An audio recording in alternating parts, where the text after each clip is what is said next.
Nah, sorting goal tidak ada kata terlambat. Yes. Tapi sekarang saya lanjutkan ini. Gini, jadi bagaimana goal yang menarik itu tadi, gimana caranya, gimana? Ada 4. Tolong Pak Diki. SPTM. Apa? SPTM. Goal Anda harus spesifik. Kejelasan adalah kekuatan. P-nya harus positif. Anda tidak bisa menulis goal, saya tidak mau miskin. Ya, Anda bablas miskin. Spesifik, positif, T-nya tertulis. Tertulis itu ada keajaiban. M-nya menarik. Nah, ini yang penting gitu ya. SPTM. Spesifik, positif, tertulis, dan menarik. Nah, ini PR Anda gitu ya, tambahin PR lagi. Tulislah goal Anda sedemikian sehingga kalau Anda tercapai, Anda rada kaget-kaget gitu loh. Contohnya, satu hari saya kan lagi mengimajinasikan tidak berhasil. Saya pakai buku tabungan saya, masih ingat tahapan BCA. Buku tabungan tahapan BCA saya, itu kan saya kepengen punya duit 10 miliar saat itu. Sekarang udah kan jauh lebih banyak, udah goalnya T gitu ya, tapi sekalian 10 miliar. Pada waktu 10 miliar itu, saya membayangkan aja tidak bisa. Padahal sudah spesifik. Tapi ketika saya tidak bisa membayangkan, apa yang saya lakukan? Buku tabungan saya tulis pakai tangan, saya coret-coret 10 miliar. Sampai pada waktu pergi ke BCA dimarahin sama teller, bukunya kok dicoret-coret apa? Saya bilang, terserah, ini kan buku saya. Enggak loh Pak, ini bukunya masih hanya BCA. Oh iya, saya bilang gitu. Emangnya gue pikirin. Jadi pada waktu saya lihat 10 miliar, saya bisa bayangin, saya bisa bayangin, oh yes baby. Jadi seperti positif dan tertulis. Bahkan ketika saya pulang dari seminarnya Robin belajar ini, saya tulis di papan tulis, saya di ranjang saya gitu ya, zaman dulu TV-nya masih gendut gitu ya, sebelah kiri gitu, terus sebelah tembok saya pasangin papan tulis, saya tulis goal saya. Saya tulis goal saya. Pada waktu nolnya 8. Income 1 tahun, nolnya 8. Goal 1 tahun. Nah, terus kemudian saya pasang trampolin depannya, saya unjak-unjak, saya pasang AC, yes, terus kemudian suhunya dingin, saya trampolin, dan saya lihat goal, bisa. Saya setelkan lagunya Final Countdown gitu ya, Europe ya, Final Countdown. Wow, bisa 15 menit, bisa saya lihat. Karena kalau imajinasi susah ya tertulis saja dan lihat terus, jadi bisa. Istri saya bilang, alah, nganggur aja kayak waktu itu masih nganggur. Oktober ikut seminar saya bilang gitu. Langsung saya Oktober buka 1 perusahaan, Desember saya buka 1 perusahaan, Januari dua-duanya tutup. Ternyata tidak semudah itu. Terus oke, mendadak meledak. Kalau Anda pengen tahu income saya yang paling besar pertama itu dari mana? Dari multi level. Makanya saya sering mengajarkan orang-orang untuk ikut multi level itu. Anda belajar marketing saya hari ini pasukan pembela multi level. Karena apa? Multi level itu modal kecil, terus diajarin putus urat malu. Jadi ada berani presentasi, saya presentasi one to many. Dan saya multi level dimalain melulu gitu ya. Dimalain melulu sama upline-nya. Apa yang kamu lakukan itu tidak bisa ditiru orang lain. Saya bilang, enggak apa-apa, tapi yang paling penting saya sudah downline-nya banyak. Itu dalam 3 bulan 3.000 downline. Pengen tahu caranya, ada itu jurus sekali, luar biasa gitu ya. Saya dan itu ya, begitu di network marketing kabum, itu di bulan Agustus, dalam 1 tahun, itu apa yang saya tulis tadi, tercapai. Jadi yang saya tulis tercapai, saya bilang istri saya, bisa kan? Lihat loh. Oh, jadi kalau ditulis gitu aja, langsung bisa ya? Oke, mari kita hapus, tulis yang lebih gede. Bagus, saya bilang gitu. Memang kita harus progres, itu kenapa tidak begitu ya. Jadi, Pak Tung, bagaimana cara memikat calon multi level? Kalau saya, apa yang saya lakukan? Nah, itu yang saya lakukan adalah ketika saya melakukan one to many. Yang ini yang orang tidak semua bisa. One on one-nya saya lakukan, tapi one to many-nya saya lakukan. Saya fokus kepada one to many. Kalau mendekati one on one itu kelamaan. Jadi, saya ngadain seminar, kemudian seminarnya kemudian ngundang banyak orang, kemudian cerita tentang bagaimana ini pentingnya tentang dunia pendidikan. Waktu itu skyquestcom.com. Skyquestcom.com itu seperti YouTube. Jadi 8 tahun sebelum YouTube ada, saya sudah terlibat dalam multi level dan dalam satu industri seperti YouTube. 1 tahun keluar YouTube, multi levelnya mati langsung karena itu ya semuanya video pendidikan, semuanya pendidikan online begitu ya. Dan platformnya sebenarnya sama-sama ada 200, ada berapa ribu seminar yang penting dijadikan di satu tempat. Setiap bulan seminar live online 2, nah itu bayar $250 dan inilah yang terjadi. Nah itu Jadi sampai jadi di Indonesia saya paling gede gitu ya. Di bawah saya ada profesor, ada saya pada banyak yang di dunia pendidikan. Nah, tapi dalam hal ini begitu YouTube keluar 1 hari langsung tamat riwayat. Karena semuanya gratis di YouTube. Oke, tapi sekarang saya lanjutkan dulu ya. Saya lanjutkan dulu. Multi-level to many. Jadi saya seminar begitu ya, saya bilang, ini kan modelnya binari. Kamu tak taruh jangkar ini sebelah kamu sebelah. Dalam hal ini kamu yang daftar pertama tak taruh paling atas. Orang gitu-gitu. Nanti kalau saya seminar berikutnya Anda boleh ngundang taruh di bawah Anda, saya bisa naruh di bawah Anda. Nah, itu satu seminar itu bisa 60 orang daftar. Ketika satu orang, apa yang saya lakukan? Belum saya input semua. Namanya bakar dari bawah. Saya datang kepada yang big shot yang gede-gede. Datang ke wali kota Batu itu ya. Sekarang jadi wali kota Batu beliaunya pernah jadi donor. Terus kemudian datang ke notaris, datang orang yang punya database banyak, datang ke pimpinan bank, datang ke yang network marketing yang dulu tapi sekarang sudah tobat pada waktu Forever Young gitu ya. Leadernya siapa? Saya ketika Forever Young kan sekarang sudah Forever Die gitu. Dulu melejit. Kemudian tutup. Nah, kemudian apa yang saya lakukan? Jadi mau tak kasih 63 di bawah. Jawab gimana? Mau? Ya kamu buka dong 5 lagi. Ya buka 5 tambah 65. Kita datang lagi ke pimpinan bank. Mau enggak kamu? Besok tinggal ngundang daftar customermu yang begini-begini diundang aja. Kita begini. Semua undang nanti closing-nya saya bantu deh pada waktu present. Mau tambah lagi 5. Keren, top market, top jos ini ya. Oke, semoga bermanfaat itu untuk tipsnya untuk multi level. Nah, berikutnya Pak Diki, jadi bedanya goal yang namanya spesifik dan tidak spesifik itu seperti apa? Contohnya, goal itu kalau mau menarik, harusnya spesifik. Saya pengen tambah kaya, kagak jelas. Saya pengen tambah income sekian, jelas. Contohnya ini, Pak Diki yang tentang materi yang dulu Pak Diki, yang tentang bahwa goal yang menarik itu seperti apa. Nih, yang saya bawakan pada waktu di Milagros itu ya. Oke, saya siapin dulu Pak Tung. Ya, silakan sambil saya cerita gitu ya.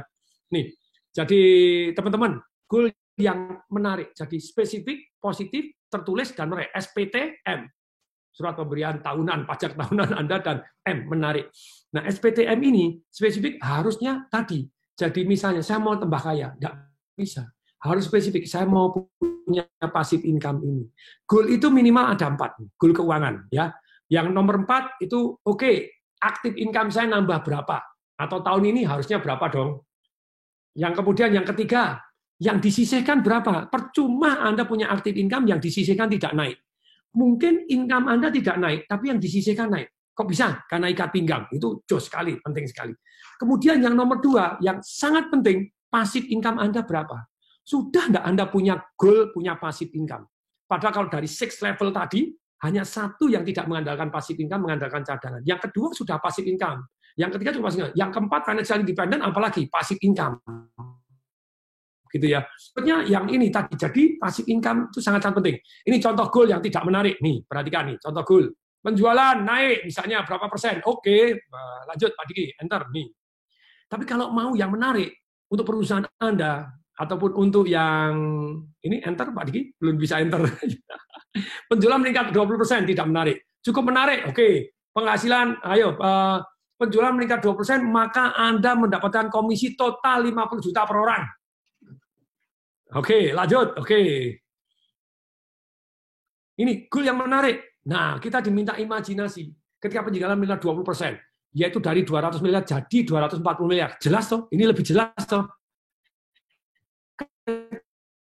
Jelas mengadakan pesta tahun di atap Hotel Sydney dengan view Opera House dan kemudian nonton pesta kembang api di atas jembatan di atas dan jembatan Sydney Harbour dan memulai tahun baru entah tanggal 1 tanggal 2 kalau tanggal 1 masih tutup gitu ya tanggal 2 atau tanggal 3 mulai naik di atas jembatan Sydney Harbour View dan menonton matahari terbit di sana. It's just so beautiful. Dan kemudian apa? Goalnya itu harus ada emosinya. Kasih foto-fotonya. Nah ini, melihat matahari terbit hari pertama atau hari kedua, hari ketiga, di atas, dan masing-masing dapat tambahan uang 50 juta. Lah ini.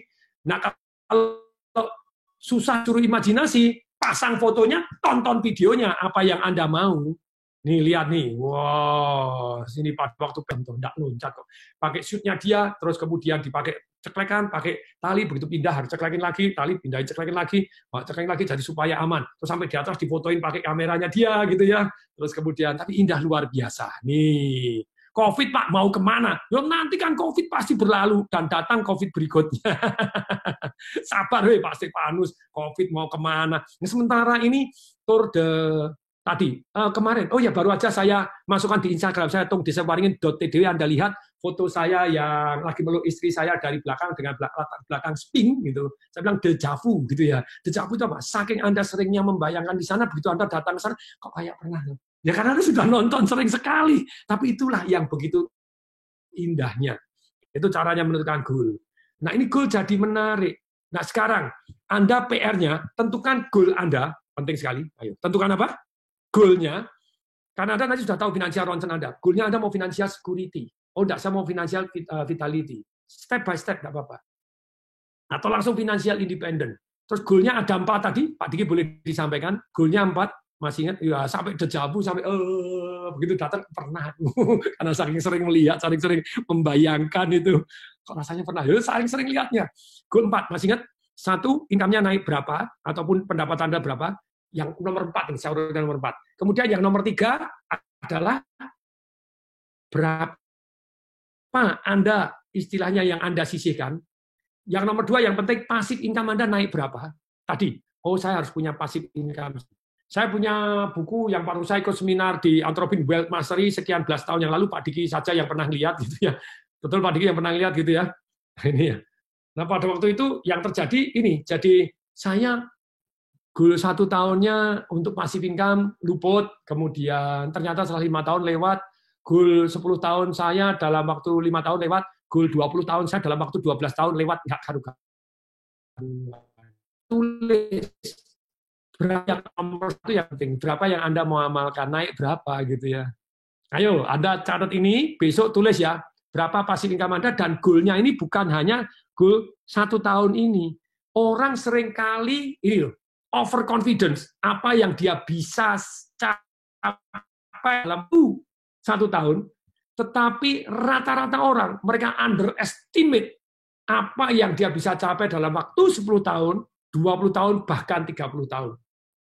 Contoh saya pribadi, sometimes saya nonton goal saya malu, kok dulu goalnya hybrid, iya sesuai dengan kondisi kita, begitu ya. Nah, maksudnya goal itu gini loh, jadi ini goalnya ada goal 1 tahun, ada goal 5 tahun, ada goal 10 tahun, ada goal 20 tahun ke sana gitu ya. Ini, kok tidak ada suaranya? Yang lain dengar suara saya? Halo, dengarkah Ibu Octavia menyatakan tidak ada suara, tapi gambarnya ada? Yang lain ada? Oh, aman gitu. Oke. Berarti yang lain aman, yang tidak ada suaranya mungkin gangguan internet bukan di tempat saya tapi di tempat Anda, misalnya begitu ya. Oke, sudah dengar aman Pak. Oh yes, banter, jos. Oke, semangat. Saya juga semangat. Oh yeah. Oke. Jadi goalnya ingat ya, Pak Diki buatin form juga, tapi mereka jangan nunggu form, semua jangan nunggu formnya, tapi kita buatin form supaya besok seminar itu harus progres lebih baik. Jadi berapa yang mau kita amalkan? Oh saya mau amal sekian. Dan alangkah indahnya kalau amal itu bukan hanya dari active income, dari passive income, hidup Anda jauh lebih damai, lebih tenang. Berapa income Anda setahun? Berapa yang mau disisihkan? Berapa passive income-nya? Terus kemudian berapa yang mau kita amalkan dalam 1 tahun? Goal 5 tahun, goal 10 tahun, goal 20 tahun, goal 30 tahun. Itu seru itu ya. Ini PR ya, harus dikerjakan. Ini penting, goal keuangan. So beautiful. Goal itu sebetulnya selain goal keuangan, banyak goal yang lain gitu ya. Jadi kalau saya istilahnya, saya kepengen bijaksana. Ukuran bijaksana apa? Kan susah diukur. Ya sudah, saya meningkatkan diri terus saja. Setiap hari harus baca buku 1 bab. Kitab suci minimal 1 ya. Kemudian punya goal keuangan, punya goal kesehatan, sehat panjang umur. Tiap hari push up, lumayan loh. Kemarin sudah bisa 80 kali. Ini mantan pasien COVID push up terbanyak. Aduh, selesai sakit COVID mau push up. Bisa 80 aja. Gitu ya. Sampai dokternya, "Wat, kamu bisa treadmill 30 menit, trampolin push up 80 kali, tolong di video." Jadi katanya gitu. Very good. Nanti share kepada penderita bisa pulih. Saya ditanya, "Tolong pulih berapa persen?" 125%. Lu kok bisa? Lah karena dulu nggak bisa, ya sekarang bisa, jadi lebih kuat sekarang. Badannya juga lebih segar, lebih berotot, lebih mantap gitu ya. Istri saya nonton, wih keren gitu ya. Oke. Nah, sekarang kita lanjutkan dulu. Jadi goal tadi kalau saya agak bijaksana, sehat panjang umur, keluarganya harmonis, kaya, ini kan baru goal kaya raya. Kemudian bahagia, ukurannya apa? Kemudian yang keenam bermanfaat untuk orang banyak. Nah, ini. Nah, sekarang kita lanjutkan ya. Kita lanjutkan. Sementara kita berdiri dulu lagi. Kita break dulu, kita berdiri dulu. Ayo berdiri semuanya, berdiri dulu. Kita ngolet-ngolet dulu. Terlalu lama duduk itu kurang jos ini. Saya kebiasaan seminar berdiri, lunjak-lunjak dulu. Ayo lunjak-lunjak dulu. Ayo gerak-gerak dulu. Wah, ayo. Laki-laki kecil semua berdiri dong. Ayo duduk terus itu apa itu? Wah, ayo semangat. Berdiri semua. Ayo. Kemudian tarik nafas panjang dulu. Pelan-pelan. Sekarang kita mulai dulu ke atas, katakan iya. Ke samping katakan ihi 3 kali yuk. Ke samping yang lain 3 kali yuk. Ke belakang katakan yang panjang. Melengkung ke depan katakan yang mesra. Oh yes baby. Yuk angkat kaki. Nih angkat kaki. Kakinya diangkat. Kakinya diangkat. Lari-lari kecil. Oke, semuanya lari-lari kecil. Biar metabolisme lancar. Ini penting sekali. Bahkan waktu saya sakit COVID pun dokternya bilang harus olahraga. Oke, saya olahraga. Ayo cekiknya Andi Wongso juga digunakan. Wih. Jadi segar, bahkan saya begini 45 kali ke depan, 45 kali ke belakang juga. Wah ya, so good nih. Dulu saya cedera bahu di sini, jatuh naik skateboard begitu ya. Gosong, terus kemudian kesini saya nggak bisa tarik begini, nggak bisa tarik lehernya, nggak bisa tarik begini, nggak sembuh. Sembuhnya ketika melakukan gini gua 45 kali ke depan, 45 kali ke belakang, kok enak. Langsung ikut triathlon gitu ya. Jadi seru itu. Oke, kita lanjutkan dulu. Yuk, kita lanjutkan. Yuk. Tarik nafas panjang lagi semua. Dan lagi panjang. Tarik panjang semua. Seger gitu ya. Nih. Wim Hof, minum dulu. Yang enggak puasa minum, yang puasa, nah ya jangan dong. Khusus ya yang puasa, Anda malam tetap harus minum 30 cc kali berat badan. 30 cc kali berat badan. Maksudnya 30 cc kali berat badan itu kalau berat badan Anda 100 kilo berarti 3000 cc atau 3 liter. Kalau berat badannya adalah Anda 50 kilo, ya 50 kali 30 cc berarti 1500 cc. Walaupun puasa tetap harus minum. Minumnya pas. Buka puasa dan malam harinya. Jangan sekarang, cari patung, itu enggak boleh gitu ya. Jadi kalau berat badannya 80 ya 2,4 liter, 70 ya 2,1 liter minimal. Malam harus tetap minum. Yes, itu gitu ya. Penting sekali, itu sangat-sangat penting. Nah, oke, sekarang kita lanjutkan terlebih dahulu. Ya, kita mau lanjut, kita akan mau share belajar satu yang namanya kecerdasan keuangan. Siap ya? Siapa yang mau saya share kecerdasan keuangan dalam waktu 6 detik? Kemudian baru kita bahas detail-detail. Mas Muhib, tolong waktunya di setel sini. Wah, ini juru waktu. Nanti kalau gini, Mas Muhib ya. Jadi begitu saya bilang mulai, Anda langsung kan 6 menit gitu ya. Begitu tinggal 5 menit, gini, 5 menit. Tinggal 4 menit, begini. Tinggal 3 menit, begini. Tinggal 2 menit, begini. Tinggal 1 menit, begini. Tinggal 10 detik, habis, gitu ya. Siap ya? Oh, enggak bisa dia pakai masker, jadi melet-melet, enggak kelihatan juga. Tapi waktunya tolong diperhatikan. Wes, siap ya? Oke, siap. Siap. Kalau saya bilang mulai, baru menitnya jalan. Siap ya? Mulai. Kecerdasan keuangan dalam waktu 6 menit. Kok kita mau cerdas secara keuangan, kita harus tahu 2 hal yang sangat sederhana, yaitu income dan pengeluaran. Tapi banyak orang tidak tahu yang namanya income itu ada 3, yang namanya pengeluaran ada 4. Supaya kita cerdas, kita harus tahu income itu ada 3. Satu namanya active income, yang kedua namanya passive income, yang ketiga namanya capital gain atau portfolio income, kenaikan dari seluruh harta kita. Nih. Kita ulangi, active income, ya kalau kita kerja, Anda jadi dukun, jadi dokter, jadi pembicara, jadi apapun yang ketika Anda kerja, jadi developer, jadi kontraktor, harus ada Anda, jadi pedagang, jadi apapun. Yang kalau harus ada Anda, baru Anda dapat duit, itu namanya active income, kerja baru dapat income. Yang kedua adalah namanya passive income, tidur pun dapat income, gitu ya. Passive income ada 3 macam. Satu adalah dari paper asset. Apa itu? Deposito, reksadana, terus kemudian royalti, surat berharga, di mana Anda tidur pun Anda dapat bagi dividen, dapat bunganya, dapat royaltinya. Nih. Yang kemudian yang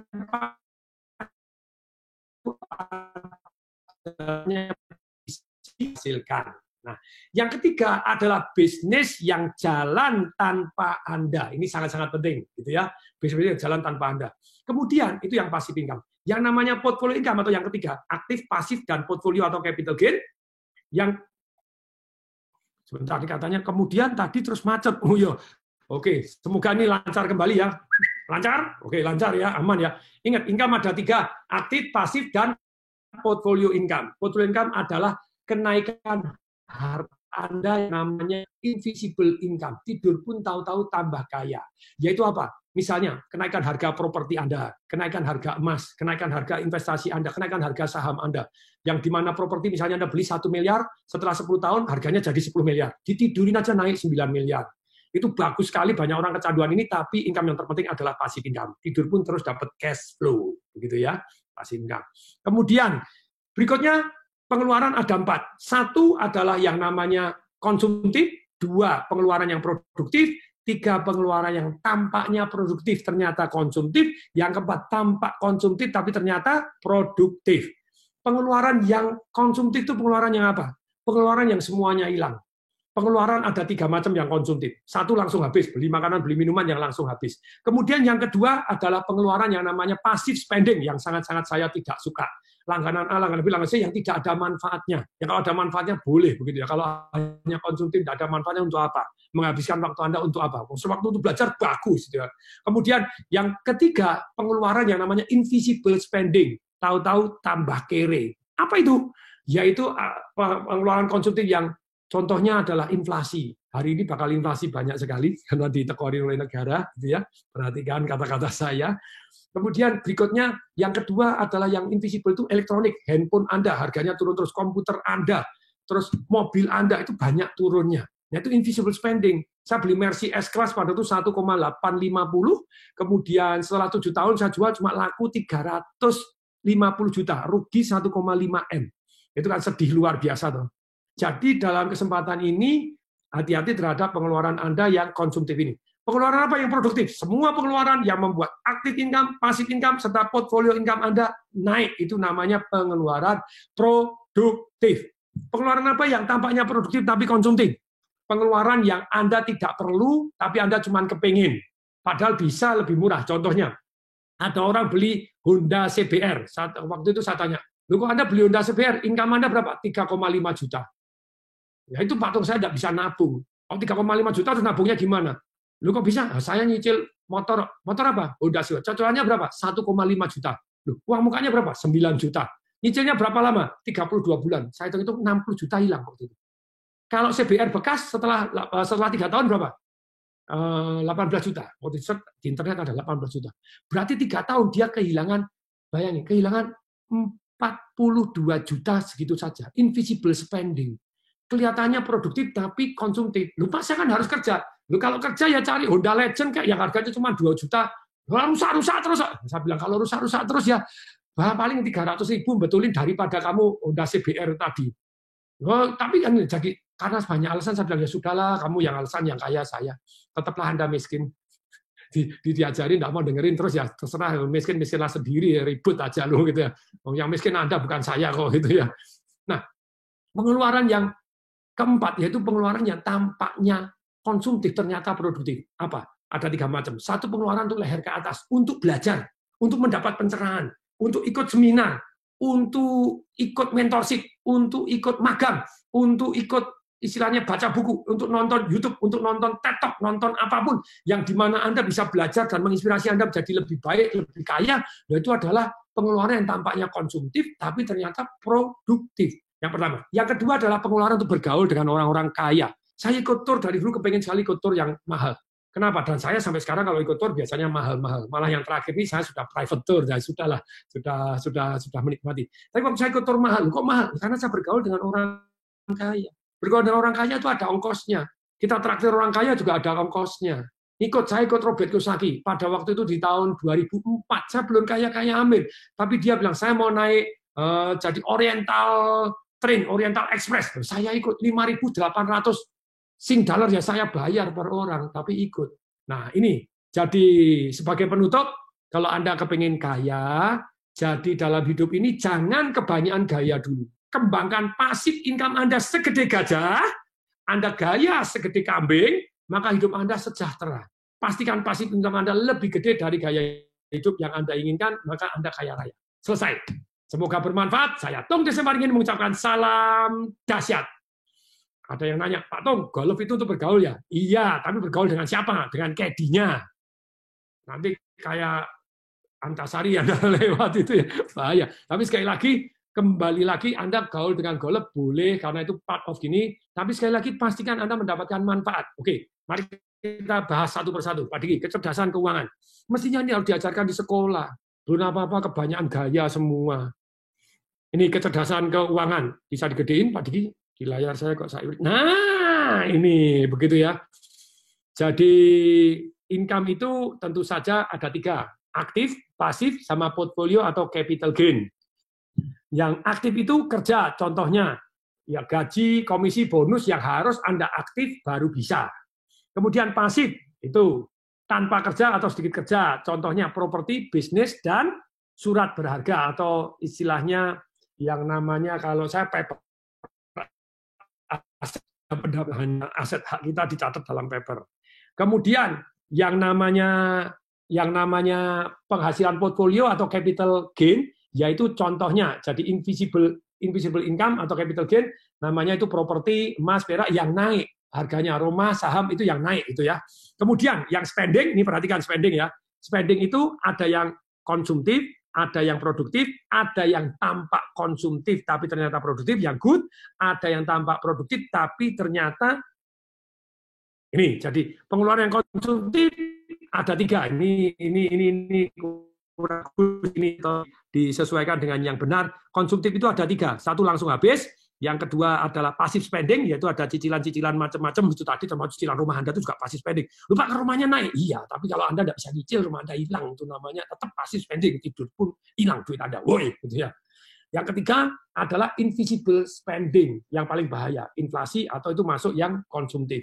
Kemudian pengeluaran yang produktif, semua pengeluaran yang meningkatkan income, baik aktif, pasif maupun portfolio income.